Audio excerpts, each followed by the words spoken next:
My mom refuses to take care of me after I give birth, and my dad doesn't love me, so I'm refusing to take care of them in their older years and disowning them. Posted by u/gold_gold217. So, I, 28F, am 30 weeks pregnant with my first child and about to move to another state. My mom has this thing where she takes care of my siblings when they give birth until they recover. She did it for my older sister and my brother's wife, so I thought she would do the same for me. But a week ago, she told me she couldn't because it was too far away. We got into a fight about the whole thing. I told her to get out of my house, and now we're not talking.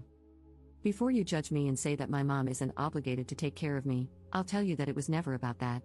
I'm the one child in the family that nobody really cares about. My parents always claim they love and treat us all equally, but man, is it obvious that they love me a little less than the others. I always thought maybe I was adopted and that's why they didn't care about me as much. Well, I was wrong because I am 100% theirs. It's always about how my other siblings are doing or how mom and dad are suffering, but it's never about me. It was never about me from the beginning. I am rarely celebrated, even when it's supposed to be my day. My birthdays? Rarely celebrated because mom and dad forgot, or they just threw everything in the house together and called it a birthday. High school graduation party? Nope, my parents had already wasted a lot of money on my big brother's college graduation party, so they couldn't do that, but they would make it up to me. Do you think that ever happened? I'll give you a minute or two. If you guess no, congrats, you guessed right. They shared the wedding expenses for my siblings' weddings, but since my husband came from a good family, they didn't have to share wedding expenses, their words, not mine. I have always been the therapist who listens to my mom and dad's rough days or the one who has to help mom because my older siblings have too much schoolwork or because my younger siblings are too young to do that kind of work. They always tell me I'm a good daughter, but I'm never the one they brag about to their friends. I did everything in my power to make them proud, but my achievements will always be below my siblings. I have tried to talk to them about how I feel multiple times before, but all I ever get is a harsh scolding about how I was being spoiled. I hated my life until I got out of that house, but I never had the courage to let go of them, thinking they would change.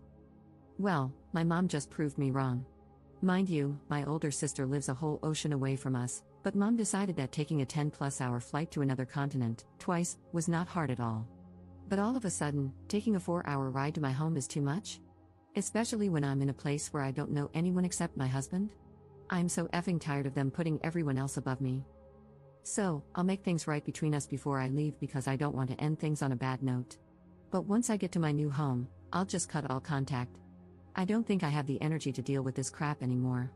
Besides, I have my lovely husband with me, so I'll be alright and build myself a new family where I am truly appreciated and loved for who I am.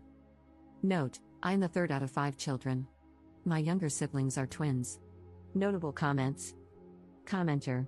Not the jerk, I know exactly how you feel about being the invisible kid. According to my parents, I was the only planned child, 2-year older brother, 6-year younger sister. Well, I have always been subjected to middle child syndrome, look it up. I have only ever been good enough when they needed money. I have student debt just to keep food on the table and a roof over our heads. Sadly, I cannot go no contact as I need to live with them, not great when you're 38. I cannot afford to live on my own here. Go no contact, or low at first, with your parents, as they do not care about you. Believe it from someone who has been there for 10 years longer than you. It's terrible, but once you accept it, your mental health will get better. Just remember that you should never be available if any of your family members, those who do not care about you, ever need help or need to be taken care of. Good luck with the upcoming birth, and make sure you and your husband enjoy this new chapter in your life. Commenter 2. Not the jerk, tell her you can't keep in touch, it is too far away. Update 3 months later.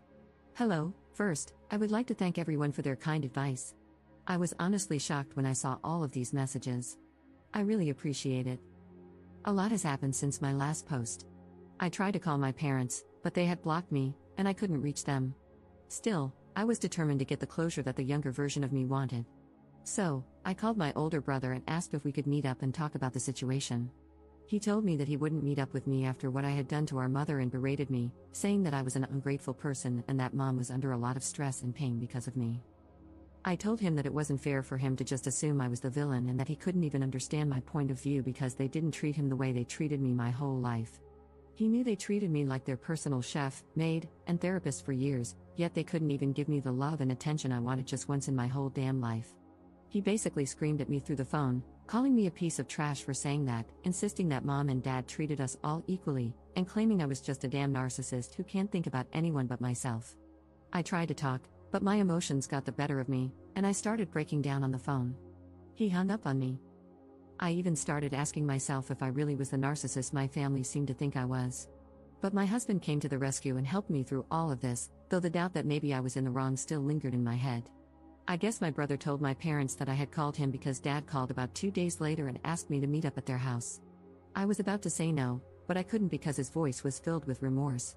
So, I thought that maybe, just maybe, we could get past the whole thing, and I could drop the thought of cutting contact, even if Mom didn't want to help out. After about 3 days of talking to my dad, my husband and I went to their house to talk. I thought it was going to be just me, my husband, and my parents, but they had also invited my brother and his wife. As soon as we sat down, my dad started talking about how disappointed he was in me and how things shouldn't have led to this. I told him he was right, things shouldn't have escalated to this point, but I had assumed that since Mom helped take care of my sister and my brother's wife, she would do the same for me. Instead, she just favored everyone else over me, and it was frustrating. I told them how I had felt for years and shared everything I had said to you all. But they all acted like they didn't care, which honestly hurt like hell. At that moment, I knew I didn't mean anything to them, so why was I fighting to be part of a family that didn't want me? My husband was about to speak, but I told him not to. Everyone gave their opinions, basically blaming me. Then Dad asked if I wanted to say anything to Mom. I told her that I was sorry because I didn't want any bad blood between us before I closed this chapter and moved on with my life, but she didn't say anything back. Dad said we needed some time to cool off and set some boundaries, and I guess that was it between us. Over the next 2 weeks, we packed up and left the state. I didn't tell anyone where my new house was. Only after I had arrived and settled down did I write a long message explaining everything they had done and how I felt. At the end of the message, I told them I was completely cutting contact with my parents and older brother. I changed my phone number and blocked all of my family on social media. And you know what? My life has never been this peaceful in a long time. I'm happy with everything, and my baby will arrive any day now. It is honestly stressful, but I love it so much. We even hired a helper around the house, because why not? Now my days consist of sleeping, taking walks, eating some more, dealing with back and hip pains, and repeating the cycle, which honestly isn't that bad. Thank you for reading. Notable comments. Commenter. You should have never sought closure from your family. It was a bad move, and look what happened. It's clear you're never enough for them, and you never will be. Cut off all contact with the people giving you trouble. There's a difference between being spoiled and simply wanting to be acknowledged. You're a wife and soon a mother. Your husband and your child are your number one priority and will always come first. You don't need your parents or your siblings, and your child especially doesn't need aunts, uncles, and grandparents who would honestly treat them just like they treat you. This is the start of a new chapter in your life. If they ever reach out to you, do not respond, as I'm positive they're only doing so for some ulterior motive, like resources. Don't give them a chance. I wish you and your new family well. Commenter 2. Don't even bother writing the letter. Make a fresh start, and do not contact them. Get off social media, do not post pictures of your child on it. Do not answer the phone when they call, do nothing. Don't give them the satisfaction of having something more to throw in your face. Just go, live well, because that is the best revenge.